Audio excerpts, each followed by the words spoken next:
Starhawk is built on a fantastic and loved fast-paced recipe. It's got the fantastic multiplayer gameplay that our fans expect, a rich new universe, a solo campaign, and a phenomenally exciting new mechanic in the game called Build and Battle, a system that allows players to build structures dynamically on the fly and make the battlefield play the way they want to play at that time. Starhawk was loved around the world by all of our fans. It was really built on a fast-paced, multi-dimensional gameplay over really broad landscapes. We wanted to go one step further. We really felt that the opportunity was great to make a brand new standout approach to the shooter genre, and that's what led us to Starhawk. In Starhawk, the universe is in the future, in the distant reaches of the galaxy, a place we call the Frontier, a set of human colonies that have been built up over a number of years, really kind of fueled by what we call the Rush, kind of our gold rush analog for rift energy. As these rifters, which is our short term for rift miners, were mining rift energy, they found that it was incredibly potent. But exposure to rift energy causes them to become infected. The rift energy permeates their body, their mind, their skeleton, and they end up becoming enraged, hell-bent to protect the rifts from the rifters. And that's one of the factions in our game, the Outcast. And they form these roaming war bands that go from corner to corner in the Frontier, all the distant colonies. And really, that's at the heart of the conflict in our game.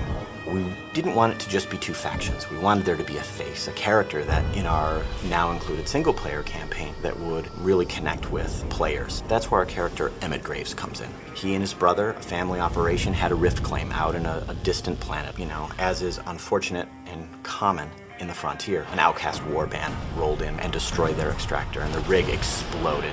As what happens with exposure to rift energy, both brothers were directly exposed. Now, of course, their gearman, Sidney Cutter, who was up in the dropship above, saw all of this happen. Yeah, this is what happens when those mangy creatures take over. It's a shame, I tell you.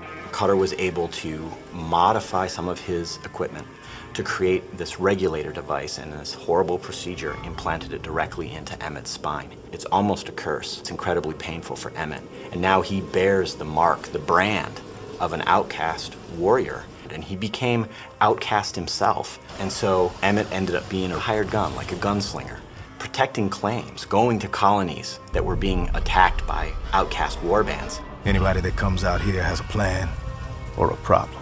I came back with both. And so Emmett and Cutter take their rift salvaging operation to protect White Sands, a small colony on the distant moon of Dust, from an outcast warband. And so that's the start of the game. Emmett was the hero that they needed, but they didn't want. And not only is that conflict at the core of the game's story and fiction and universe, but it's actually core to our exciting new system in the game called Build and Battle. We decided to say, all right, what if the battlefield was just the landscape? A beautifully rendered canvas onto which the player could customize in a fast, violent, brutal way that matches the gameplay that they expected from Warhawk. And that's what Build and Battle is. It's a quick, brutal system to allow the player to build wall structures and bases and bunkers and towers and all of these other units and structures in the game to fit how they want to play, not only in single player, but in multiplayer. It's about telling the player, here's a combat challenge, and here's all the tools you have to solve it. Solve it how you want. Right in front of the player, not turn-based, right there on the battlefield. You are building all of these structures. Players love it, not only in single player, but in multiplayer.